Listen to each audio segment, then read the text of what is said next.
നമസ്കാരം.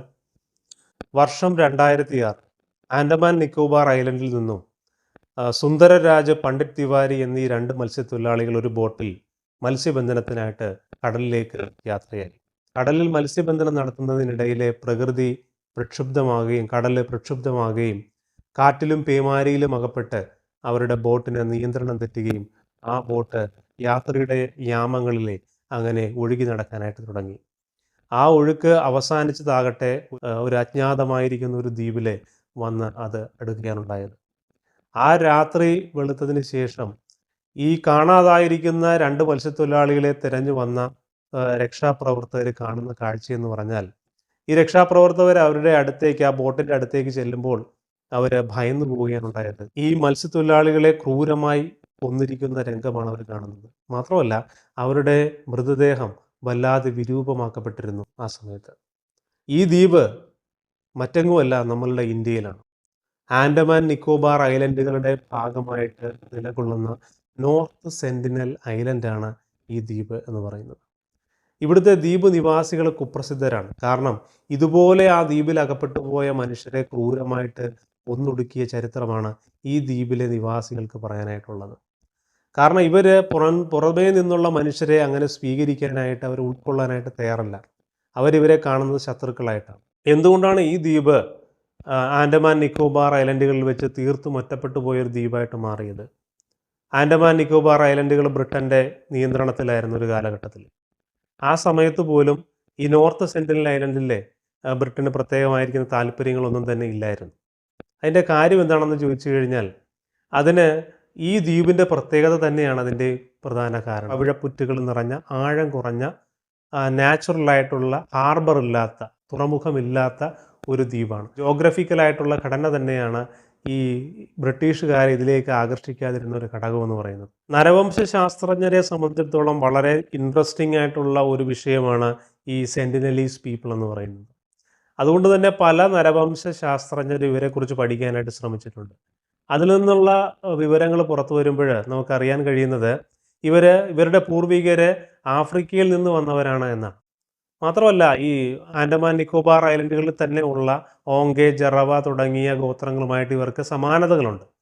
പക്ഷേ ഈ ജറവായ്ക്കോ അല്ലെങ്കിൽ ഓങ്കയിലെ ഈ ജനതയ്ക്കോ ആ ഗോത്രത്തിൽപ്പെട്ടവർക്കോ ഇവരുടെ ഭാഷ, ഈ സെന്റിനലീസ് പീപ്പിളിൻ്റെ ഭാഷ മനസ്സിലാകാറില്ല. അത്രമേൽ വ്യത്യാസമുള്ള ഒരു ഭാഷയാണ് ഈ പറയുന്ന സെന്റിനലീസ് പീപ്പിളിൻ്റെ എന്ന് പറയുന്നത്. ആ നിലയിൽ ഒറ്റപ്പെട്ട ഒരു വിഭാഗമാണ് ഈ നോർത്ത് സെന്റിനൽ ഐലൻഡിലെ നിവാസികൾ. 2011 സെൻസസ് പ്രകാരം 80 മുതൽ 180 വരെയോ അല്ലെങ്കിൽ 500-ൽ താഴെയോ ജനങ്ങളാണ് ഈ ദ്വീപിലുള്ളത് എന്നാണ് പറയുന്നത്. ഇവർ കാലം കഴിയും തോറും ഇവരുടെ എണ്ണം കുറഞ്ഞു വരുന്നതല്ലാതെ പുരോഗമനം സംഭവിക്കുന്നില്ല, അല്ലെങ്കിൽ അവരുടെ എണ്ണത്തിലെ വർധനവ് ഉണ്ടാകുന്നില്ല. ഇങ്ങനെ പോയി കഴിഞ്ഞാൽ ഈ ഒരു ജനത ഈ ഭൂമിയിൽ നിന്ന് തന്നെ ഇല്ലാതായി പോകുമെന്നുള്ള കാര്യത്തിൽ യാതൊരുവിധ സംശയവും ഇല്ല. എന്നിരുന്നാലും അവിടേക്ക് പ്രവേശിക്കുവാനോ അല്ലെങ്കിൽ അവരുമായിട്ട് സമ്പർക്കം പുലർത്താനോ നിലവിലെ നിയമപ്രകാരം സാധ്യമല്ല. 2004 സുനാമി വന്നതിന് ശേഷം ഈ സെന്റിനലി ഐലൻഡിലുള്ള ജനതയ്ക്ക് എന്ത് സംഭവിച്ചു? അവർ ആ സുനാമിയിൽ ഒലിച്ചു പോയോ? അവരൊന്നടങ്കം അവരില്ലാതായി പോയോ എന്ന് ഉള്ള ആശങ്കയിൽ ഇന്ത്യൻ ഗവൺമെൻറ് അവരെക്കുറിച്ച് അറിയാനായിട്ട് ആ സെന്റിനൽ ഐലൻഡിലേക്ക് ഒരു ഹെലികോപ്റ്ററിനെ അയക്കുകയുണ്ടായി. അത് ഇറങ്ങിയൊന്നുമില്ല, അത് മുകളിലൂടെ പറന്ന് കടന്ന് അവിടുത്തെ ജനങ്ങളെയൊക്കെ നിരീക്ഷിക്കുകയാണ് ചെയ്തത്. അങ്ങനെ നിരീക്ഷിക്കുന്ന സമയത്ത് പോലും ഇവർ അമ്പും വില്ലുമായി വന്നിട്ട് ഈ ഹെലികോപ്റ്ററിന് നേരെ അമ്പെയ്യുന്ന രംഗമാണ് അവർക്ക് അവിടെ കാണാനായിട്ട് കഴിഞ്ഞത്. അത്രമേൽ പുറത്തു നിന്നുള്ള ആരെയും ഇഷ്ടപ്പെടാത്ത, അപരിഷ്കൃതരായിട്ട് പുറം ലോകവുമായി യാതൊരു ബന്ധവുമില്ലാതെ ഒറ്റപ്പെട്ട് ജീവിക്കുന്ന ഒരു വിഭാഗം ഈ 21-ാം നൂറ്റാണ്ടിൽ നമ്മളിടയിലുണ്ട് എന്ന് പറയുന്നത് നമ്മൾക്ക് അത്ഭുതാവഹമായ കാര്യമാണ്. നോർത്ത് സെന്റിനൽ ഐലൻഡിൽ എത്തപ്പെടുന്നവരുടെ ജീവൻ എടുത്തിട്ടുള്ള ചരിത്രമേ അവർക്കുള്ളൂ. അങ്ങനെ 1896 ഒരു സംഭവം ഉണ്ടായി. ആൻഡമാൻ നിക്കോബാർ ഐലൻഡിലെ ജയിലിൽ നിന്നും ജയിൽ ചാടിയ ഒരു ജയിൽ പുള്ളി, അദ്ദേഹം ഒരു ചങ്ങാടം ഉണ്ടാക്കി രക്ഷപ്പെടാനുള്ള തത്രപ്പാടിലാണ്. അങ്ങനെ അദ്ദേഹം രക്ഷപ്പെടാനായിട്ട് കടലിലൂടെ ശ്രമിക്കുന്ന സമയത്ത് ദീക്ഷയുടെ മുനമ്പ് എന്ന തക്കവണ്ണം അദ്ദേഹം വന്ന അടുത്ത സ്ഥലമാണ് ഈ നോർത്ത് സെന്റിനൽ ഐലൻഡ്. അദ്ദേഹത്തിന് അറിയാൻ പാടില്ല, ഈ ജയിൽ പുള്ളിക്ക് അറിയാൻ പാടില്ല ഇത് ഇത്രമേൽ അപകടം പിടിച്ച ഒരു പ്രദേശമാണെന്നുള്ളത് പുള്ളിക്ക് അറിയാൻ പാടില്ല. എങ്ങനെയും ആ ജയിലിൽ നിന്ന് രക്ഷപ്പെടുക എന്നുള്ള ആവേശത്തിൻ്റെ പുറത്ത് അദ്ദേഹം ഈ ചങ്ങാടത്തിൽ കയറി യാത്ര തിരിച്ചതാണ്. പക്ഷേ ചങ്ങാടം വന്ന് അടുത്തത് ഈ മരണദ്വീപിലാണ്. പിന്നീട് ഈ കൊളോണിയൽ സെർച്ച് പാർട്ടി എന്ത് ചെയ്തു? ഈ കുറ്റവാളിയെ അന്വേഷിച്ച് പുറപ്പെട്ടു. അവരുടെ അന്വേഷണം വന്നെത്തിയത് അവസാനം ഈ നോർത്ത് സെൻറ്റിനൽ ഐലൻഡിലാണ്. അങ്ങനെ അവർ വന്ന് നോക്കുമ്പോൾ കാണുന്ന കാഴ്ച, തൊണ്ടയിൽ മുഴുവൻ അമ്പേറ്റ് വിരൂപമാക്കപ്പെട്ട നിലയിൽ കിടക്കുന്ന കുറ്റവാളിയുടെ മൃതശരീരമായിരുന്നു അവരവിടെ കണ്ടത്. ബ്രിട്ടീഷുകാർ ആൻഡമാൻ ഐലൻഡുകൾ കോളനിയാക്കുന്ന കാലത്ത് തന്നെ ഈ സെൻറ്റിനൽ ഐലൻഡ് അല്ലെങ്കിൽ നോർത്ത് സെൻറ്റിനൽ ഐലൻഡ് കുപ്രസിദ്ധമായിരുന്നു, നിഗൂഢതകൾ കൊണ്ട് കുപ്രസിദ്ധമായിരുന്നു. അതിനെ പ്രധാനമായിട്ടും പറയുന്ന 1771 ഒരു ഈസ്റ്റ് ഇന്ത്യ കമ്പനിയുടെ ഒരു വെസല് കടലിലൂടെ അങ്ങനെ സഞ്ചരിക്കുകയാണ്. സഞ്ചരിച്ചുകൊണ്ടിരിക്കുന്ന സമയത്ത് അങ്ങ് ദൂരെയായിട്ട് ഒരു ദ്വീപിൽ ഒരു വലിയ പ്രകാശം ആ കപ്പലിലുള്ളവർ കാണുകയുണ്ടായി. അന്ന് അവർക്കറിയാൻ പാടില്ല ഇങ്ങനെ ഒരു ദ്വീപുള്ള കാര്യവും ഈ ദ്വീപിൽ ജനങ്ങൾ വസിക്കുന്ന കാര്യവും അറിയില്ലായിരുന്നു. ജനവാസമില്ലാത്ത ഒരു ദ്വീപ് എന്നുള്ള നിലയിലാണ് അന്നുള്ളവർ കരുതിയിരുന്നത്. എന്നാൽ ആ കപ്പലിലുള്ളവർക്ക് ഈ പ്രകാശം എന്താണെന്ന് അന്വേഷിക്കാനുള്ള സമയമൊന്നും അവർക്കില്ലായിരുന്നു. കാരണം ആ കപ്പൽ ഹൈഡ്രോഗ്രാഫിക് സർവേയുമായി ബന്ധപ്പെട്ടിട്ടുള്ള ഒരു മിഷനിലായിരുന്നു. അതുകൊണ്ട് തന്നെ അവർ ആ പ്രകാശത്തിൻ്റെ കാരണം തിരക്കിപ്പോയില്ല. അതുപോലെ തന്നെ നിനവേ എന്ന് പറയുന്ന ഒരു ഇന്ത്യൻ മർച്ചൻ്റ് കപ്പൽ ഈ ദ്വീപിൻ്റെ പരിസരത്ത് വെച്ച് തകരുകയും ആ കപ്പലിലുണ്ടായിരുന്ന 86 യാത്രക്കാരും 20 ജീവനക്കാരും പ്രാണരക്ഷാർത്ഥം കടലിൽ ചാടുകയും നീന്താനും തുടങ്ങി. അങ്ങനെ നീന്തി അവർ എത്തപ്പെട്ടതാകട്ടെ ഈ മരണദ്വീപിലായിരുന്നു. അവിടെ അവർ ഇത്രയും പേരുണ്ട്. അവരങ്ങനെ ഇരിക്കുന്ന സമയത്ത് പെട്ടെന്ന് തന്നെ കാട്ടിൽ നിന്നും ആ ദ്വീപിൻ്റെ ഉൾവനത്തിൽ നിന്നും കുറച്ച് മനുഷ്യർ, നഗ്നരായ മനുഷ്യർ അമ്പും വില്ലുമായി അവരുടെ നേരെ അവരുടെ പ്രാണനെ അപഹരിക്കുവാനായിട്ട് അടുത്തു. ഇതിൽ ഭയന്നുപോയ ഈ ജീവനക്കാരും ഈ യാത്രക്കാരും ഇവരുടെ പ്രാണനെ രക്ഷിക്കാൻ വേണ്ടിയിട്ട് കയ്യിൽ കിട്ടിയ കമ്പുകളും കല്ലുകളും കൊണ്ട് ഈ വരുന്ന നഗ്നരായിരിക്കുന്ന ഈ ഗോത്ര മനുഷ്യരെ നേരിടാനായിട്ട് തുടങ്ങി. അങ്ങനെ ഇവരെ പ്രതിരോധിച്ച് അവസാനം അവരുടെ ഭാഗ്യമെന്നോണം ഇവരെ രക്ഷിക്കുവാനായിട്ട് വന്ന വെസലിൽ അവർ കയറി അവിടെ നിന്ന് ഒരു കണക്കിന് അവർ രക്ഷപ്പെടുകയാണ് അന്ന് ഉണ്ടായിരുന്നത്. സെൻറ്റിനൽ ഐലൻഡ് ബ്രിട്ടൻ്റെ കോളനിയായതിനു ശേഷം റോയൽ നേവിയുടെ ഓഫീസറായിരുന്ന മൗറിസ് വിഡൽ പോർട്ട്മാൻ അദ്ദേഹത്തിൻ്റെ ഒരു ടീമുമായിട്ട് ഈ ദ്വീപ് സന്ദർശിക്കാനായിട്ടെത്തി. ഈ ഒരു വലിയ പാർട്ടിയെ കണ്ടിട്ട് അവിടെ ഉണ്ടായിരുന്ന ദ്വീപ് നിവാസികൾ ഭയചകിതരാകുകയും അവർ ഉൾവനത്തിലേക്ക് അങ്ങനെ മറയുകയും ചെയ്തു. അവിടെ എത്തിയ ഈ പോർട്ട്മാൻ എന്ത് ചെയ്തു എന്ന് പറഞ്ഞാൽ 6 പേരെ അവിടെ നിന്ന് കടത്തിക്കൊണ്ടുപോകുന്നു. അതിൽ 2 പേര് പ്രായം ചെന്ന ദമ്പതികളാണ്. പിന്നെ 4 അവരുടെ മക്കൾ. അവരെ എന്ത് ചെയ്തു? കടത്തിക്കൊണ്ടുപോകുന്നു. പോർട്ട് ബ്ലെയറിൽ എത്തിയപ്പോഴേക്കും ഈ 6 പേർക്കും രോഗബാധിതരായി. അതിൽ പ്രായം ചെന്ന 2 ദമ്പതികൾ അവർ മരിക്കുകയുണ്ടായി. ഇതിനുശേഷം പോർട്ട്മാൻ എന്ത് ചെയ്തു? ഈ 4 കുട്ടികളെ ഈ സെൻറ്റിനൽ ഐലൻഡിലേക്ക് തിരികെ കൊണ്ടുവരികയും കുറേ ഗിഫ്റ്റുകളോടുകൂടെ അവരെ അവിടെ ഇറക്കി ആ ദ്വീപിലേക്ക് വിട്ടതിന് ശേഷം അദ്ദേഹം മടങ്ങിപ്പോയി. ചിലർ ഇതിനെ വ്യാഖ്യാനിക്കുന്നത് ഈ ഒരു സംഭവമായിരിക്കാം ഒരുപക്ഷെ ഈ ദ്വീപ് നിവാസികൾക്ക് പുറം ലോകത്ത് നിന്ന് വരുന്ന മനുഷ്യരോട് ഇത്രയധികം വൈരാഗ്യം വരുവാനായിട്ടുള്ള കാര്യം. നിനവേ കപ്പൽ ഛേദത്തിന് ഏതാണ്ട് 100 വർഷങ്ങൾക്കിപ്പുറം ത്രിലോക്നാഥ് പണ്ഡിറ്റ് എന്ന് പറയുന്ന നരവംശാസ്ത്രജ്ഞൻ്റെ നേതൃത്വത്തിൽ ഒരു കൂട്ടം നരവംശാസ്ത്രജ്ഞർ ഈ ദ്വീപ് സന്ദർശിക്കാനായിട്ട് അന്നത്തെ നേവി ഓഫീസേഴ്സിൻ്റെയും അതുപോലെ തന്നെ ഇന്ത്യൻ പോലീസിൻ്റെയും അകമ്പടിയോടുകൂടെ ഈ നോർത്ത് സെൻറ്റിനൽ ഐലൻഡിൽ എത്തുകയുണ്ടായി. അവിടെ ചെന്നപ്പോൾ അവർ കണ്ട കാഴ്ച, അവരുടെ കുടിലുകൾ എന്ന് പറയുന്നത് മുഖത്തോടും മുഖം, ഓരോ വീടും മുഖത്തോടും മുഖം തിരിഞ്ഞ നിലയിലായിരുന്നു.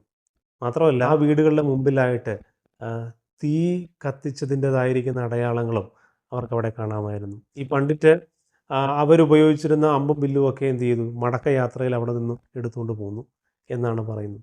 പണ്ഡിറ്റിൻ്റെ നേതൃത്വത്തിലുള്ള നരവംശാസ്ത്രജ്ഞർ ഈ ദ്വീപ് നിവാസികളുമായിട്ടുള്ള ബന്ധം നിലനിർത്താനായിട്ട് അല്ലെങ്കിൽ അവരുമായിട്ടൊരു നല്ലൊരു ബന്ധം ഉണ്ടാക്കിയെടുക്കാനായിട്ട് അവർ ശ്രമിച്ചു കൊണ്ടേയിരുന്നു. അതിൻ്റെ ഭാഗമായിട്ട് അവർ ബോട്ടുകളിൽ എത്തിയിട്ട് അവിടെ നിന്നും ചെറിയ ഡിങ്കിയിൽ ഈ ദ്വീപിൻ്റെ തീരത്തേക്ക് വരികയും ആ ദ്വീപ് നിവാസികൾക്ക് ആവശ്യമായിരിക്കുന്ന ഗിഫ്റ്റുകൾ അവർ അങ്ങനെ അവിടെ എറിഞ്ഞു കൊടുക്കുവാനും തുടങ്ങി.